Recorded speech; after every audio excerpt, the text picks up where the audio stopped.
ମାହାଙ୍ଗାରେ ବିଭତ୍ସ ହତ୍ୟାକାଣ୍ଡ, ଦାଦାର କଟୁରୀ ଚୋଟରେ ପୁତୁରା ବୋହୂ ମୃତ। ଆଜ୍ଞା, ଏକ ବଡ଼ ଖବର ନଜରକୁ ଆସୁଛି। ଜମି ଜମା ଘଟଣାକୁ ନେଇ ଘଟିଛି ଏକ ବିଭତ୍ସ ହତ୍ୟାକାଣ୍ଡ।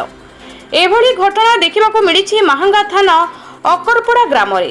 ଦାଦାର କଟୁରୀ ଚୋଟରେ ପୁତୁରା ବୋହୂ ମୃତ।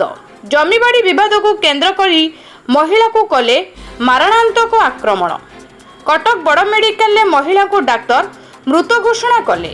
ଆଜି ସକାଳେ ମାହାଙ୍ଗା ବ୍ଲକ ଅକରପଡ଼ା ଗ୍ରାମରେ ସ୍ୱର୍ଣ୍ଣଲତା ସାହୁ ନାମକ ଜଣେ ମହିଳା ବିଲକୁ ଘାସ କାଟିବାକୁ ଯାଇଥିଲେ। ଏହି ସମୟରେ ସ୍ୱର୍ଣ୍ଣଲତାକୁ ଏକୁଟିଆ ଦେଖି ତାଙ୍କ ଦାଦା ଚନ୍ଦ୍ରମଣି ସାହୁ ପୂର୍ବ ଶତ୍ରୁତାକୁ କେନ୍ଦ୍ର କରି ଏକ କଟୁରୀ ସାହାଯ୍ୟରେ ଆକ୍ରମଣ କରିଥିଲେ। ଦାଦା ଚନ୍ଦ୍ରମଣି ସ୍ୱର୍ଣ୍ଣଲତାଙ୍କ ବେକ, ମୁଣ୍ଡ ଓ ଛାତିକୁ ଆକ୍ରମଣ କରିଥିଲେ। ଗଭୀର କ୍ଷତ ଯୋଗୁଁ ସ୍ୱର୍ଣ୍ଣଲତା ଅଚେତ ହୋଇ ବିଲରେ ଟଳି ପଡ଼ିଥିଲେ। କିନ୍ତୁ ଘଟଣାସ୍ଥଳରୁ କିଛି ଦୂରରେ ଥିବା ସ୍ଥାନୀୟ ଲୋକେ ପହଞ୍ଚି ରକ୍ତ ଜୁଡ଼ୁବୁଡ଼ୁ ଅବସ୍ଥାରେ ସ୍ୱର୍ଣ୍ଣଲତାଙ୍କୁ ଉଦ୍ଧାର କରି ଆମ୍ବୁଲାନ୍ସ ସାହାଯ୍ୟରେ ପ୍ରଥମେ ମାହାଙ୍ଗା ଗୋଷ୍ଠୀ ସ୍ୱାସ୍ଥ୍ୟ କେନ୍ଦ୍ରକୁ ନେଇଥିଲେ। କିନ୍ତୁ ଅବସ୍ଥା ଗୁରୁତର ହେବାରୁ ଡାକ୍ତର ତାଙ୍କୁ କଟକ ବଡ଼ ଡାକ୍ତରଖାନାକୁ ସ୍ଥାନାନ୍ତର କରିଥିଲେ।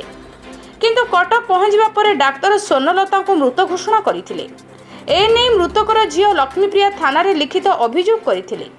ଅଭିଯୋଗ ପରେ ଘଟଣାସ୍ଥଳରେ ମାହାଙ୍ଗା ପୋଲିସ ପହଞ୍ଚି ଅଭିଯୁକ୍ତ ଚନ୍ଦ୍ରମଣି ଓରଫ ହଗୁରକୁ ଗିରଫ କରି ଥାନାରେ ଅଟକ ରଖି ଘଟଣାର ତଦନ୍ତ ଚଳାଇଛି।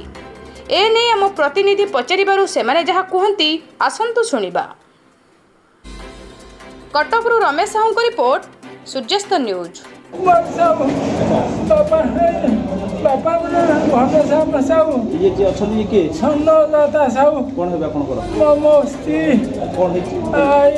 ଜମିବାଡ଼ିର ଇଏ ହେଉଛି ଆମର, ମୁଁ ଏତେ ଶୀଘ୍ର କହିପାରୁନା।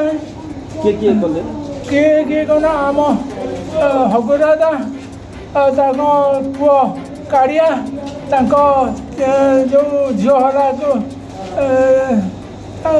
ହେଲା କ'ଣ ମୋର ମନ ଧରିଲି, ଏଇ 3 ଜଣଙ୍କ ଭିତରକୁ ମାରିଦେଲେ।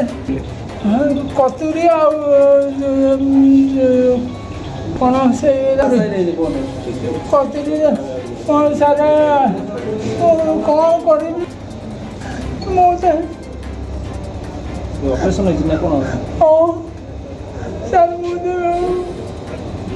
ମାରିଲେ କାହିଁ? କିଏ ମାରିଲେ ଯେ?